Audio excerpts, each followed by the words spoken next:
की शुरुआत कर रहे हैं और आज शाम 6 बजे थम जाएगा चुनाव प्रचार। मध्य प्रदेश की बात कर रहे हैं। 230 विधानसभा सीटों के लिए 17 नवंबर को मतदान होना है और शाम 6 बजे थम जाएगा चुनाव प्रचार। तो लगभग आधा घंटे का वक्त ही शेष है प्रत्याशियों के पास, पार्टियों के पास कि वो अपना चुनाव प्रचार कर लें। उसके बाद वो डोर टू डोर चुनाव प्रचार कर पाएंगे। ये चुनावी शोर मध्य प्रदेश में थम जाएगा अगले 5 सालों के लिए।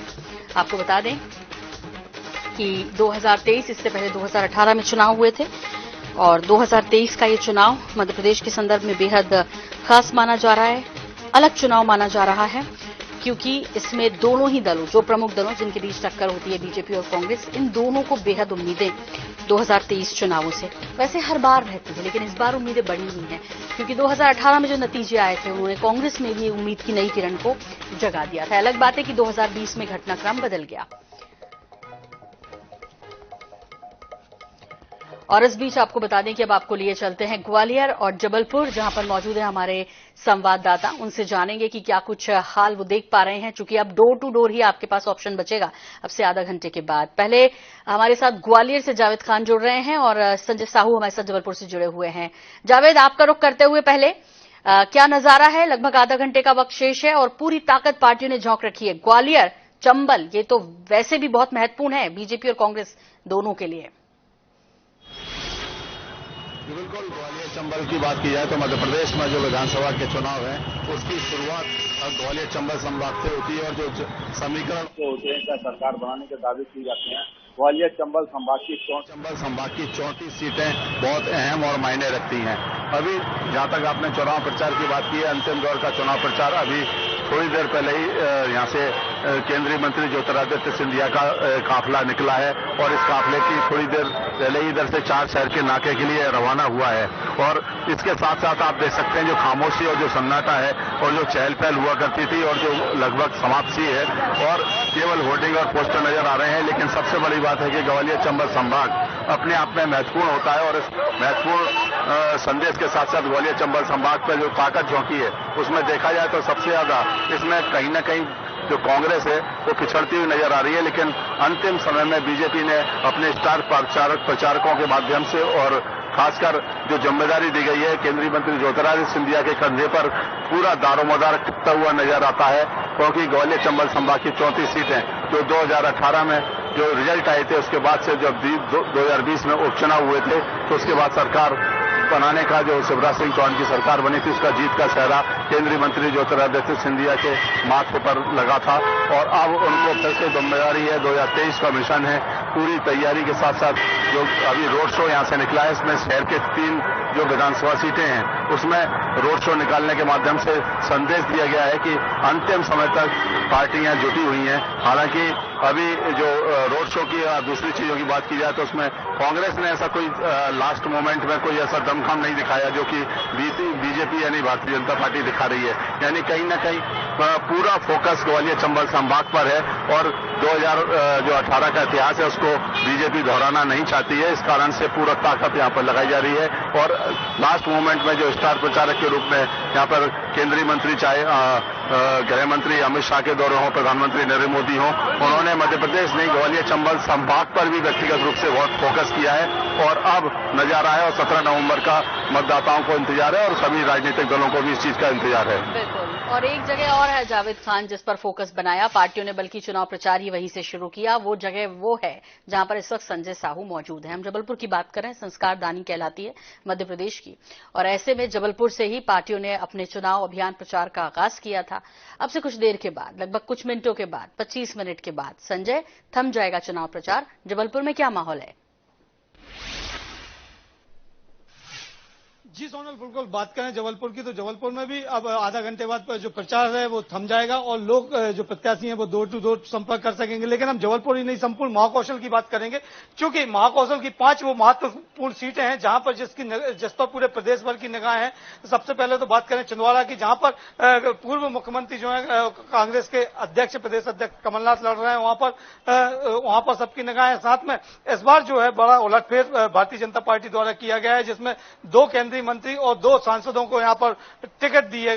जबलपुर की बात करें तो जबलपुर पश्चिम में राकेश सिंह को, जो 4 बार के सांसद है, उनको टिकट दी है, तो सबका फोकस जो है वो पश्चिम विधानसभा की ओर जाता है। इसी प्रकार नरसिंहपुर की हम बात करें तो नरसिंहपुर में जो है प्रहलाद पटेल जो केंद्रीय मंत्री हैं, उनके भाई की टिकट काटकर उनको टिकट दी गई है। इसी प्रकार अगर हम बात करें निवास की, मंडला में आता है जो कि फग्गन सिंह कुलस्ते और आदिवासी बहुल्य क्षेत्र कहलाता है और आदिवासी नेता माने जाते हैं फग्गन सिंह कुलस्ते, उन पर दाव लगाया, तो कह सकते हैं कि पूरा फोकस जो है वो महाकौशल पर केंद्रित हो गया। और यही कारण था कि कांग्रेस हो या भारतीय जनता पार्टी, दोनों ने अपने चुनाव प्रचार का आगाज जो है वो जबलपुर की धरती से किया था और लास्ट मूवमेंट में भी भारतीय जनता पार्टी ने इसमें बाजी मारी है। कल ही जो केंद्रीय गृह मंत्री आए थे अमित शाह, उन्होंने रोड शो किया, साथ में पश्चिम विधानसभा में एक आम सभा की है। इसके साथ ही बात करें तो प्रहलाद सिंह पटेल लगातार पूरे महाकौशल में सक्रिय बने हुए हैं, तो कह सकते हैं कि ये बड़ा चुनाव जो है वो यहां देखा जा रहा है। क्योंकि अगर हम पिछले बार की बात करें तो 2018 में भारतीय जनता पार्टी ने महज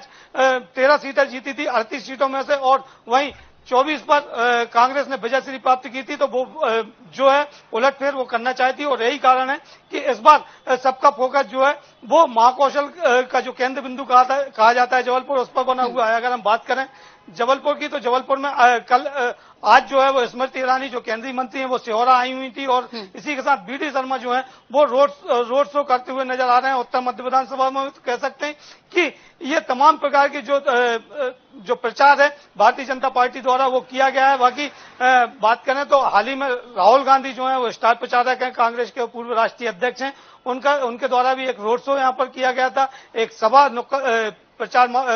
प्रचार वाहन के माध्यम से वो की गई थी। तो तमाम प्रकार की बातें अपनी रखने में वो कामयाब हुए हैं। अब देखना ये होगा कि 17 तारीख है, 17 तारीख में वोटर किसको अपना मत देता है और वहीं 3 तारीख को किसका भाग्य खुलता है, ये भी देखने वाली बात होगी। बाकी चलिए, तो इस पर तो सभी की नजर है। संजय, यहाँ मैं आपको रोकना चाहूंगी, भोपाल का रुख करते हुए हमारे सहयोगी वहां पर मौजूद हैं और प्रदीप तलरेजा हमारे साथ जुड़ गए हैं। प्रदीप, लगभग 10 मिनट का वक्त शेष है जबकि चुनाव प्रचार का शोर थम जाएगा।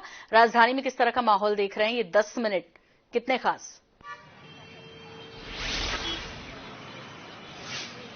देखिए, बिल्कुल अब से 10 मिनट बाद जो है वो चुनाव प्रचार को जो है वो थम जाएगा। देखिए, लगभग जब से आचार संहिता लागू हुई है उसके बाद से ये तमाम जो राजनीतिक दल थे, चाहे वो बीजेपी हो, कांग्रेस हो, आम आदमी हो या निर्दलीय हो, सभी लगातार जनता के बीच में जा रहे थे, जनता से सीधा आशीर्वाद जो है वो प्राप्त कर रहे थे।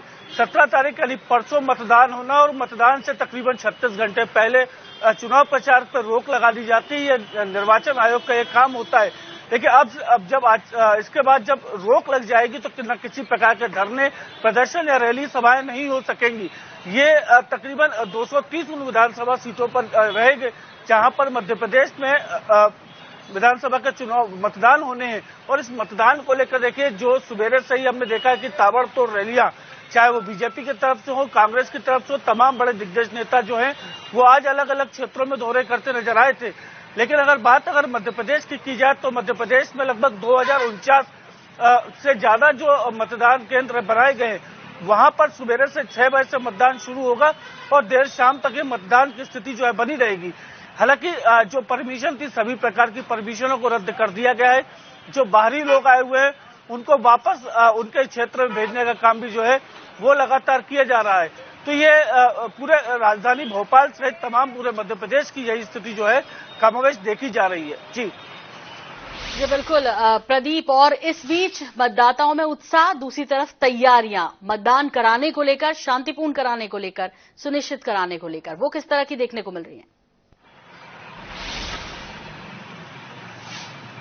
देखिए, बिल्कुल चाहे पुलिस प्रशासन की बात करें या निर्वाचन आयोग के जिस प्रकार से सख्ती से कदम उठाए हैं, चाहे वो अवैध रूप से शराब परोसने का हो, मादक पदार्थों को लेकर हो, फरार आरोपी हो, अपराधी हो, उन सबको गिरफ्तार करने का काम लगातार जारी है। और हमने देखा है कि अभी तक मॉकड्रिल जो है लगभग 12 बार मॉकड्रिल हो चुकी है और तकरीबन 5000 से ज्यादा ऐसे लोग जो क्वारंटी थे या फरार मुलजिम थे उनको धरपकड़ की गई है। शराब तस्करों की बात करें या मादक पदार्थों की अन्य जो तस्करी हो, चाहे चरस अफीम वगैरह की जो खपत करने वाले लोग हैं, उन पर भी कार्रवाई की गई है। साथ साथ हमने देखा था कि पिछले चुनाव में जब आचार संहिता लगी हुई थी प्रदेश में, उस समय तकरीबन 7 करोड़ रुपए के आसपास का जो है वो उसकी तमाम प्रकार की वस्तुएं, चाहे वो नकदी हो या अन्य प्रकार की चीजें हो, सब जब्ती की गई थी। लेकिन अमूमन इस बार उससे तकरीबन 5 गुना ज्यादा जो ये पूरी जानकारी निकल कर आई है, 5 गुना से ज्यादा जो है अब तक संपत्ति जब्त की गई है, जिसमें काफी बड़ी मात्रा में पैसे, सोने चांदी के जेवर सहित तमाम चीजें जो है वो देखने में आई थी। तो देखिए, निर्वाचन आयोग पूरी तरह सख्त है और प्रदेश के अंदर लगभग जो 65,000 से ज्यादा बूथ है वहां पर एक साथ मतदान होगा। आज तकरीबन 6 कुछ विधानसभा ऐसी है जहां तकरीबन 3 बजे जो है वो मतदान खत्म हो गया, माफ कीजिएगा, वहां पर जो प्रचार है वो शांत हो गया था।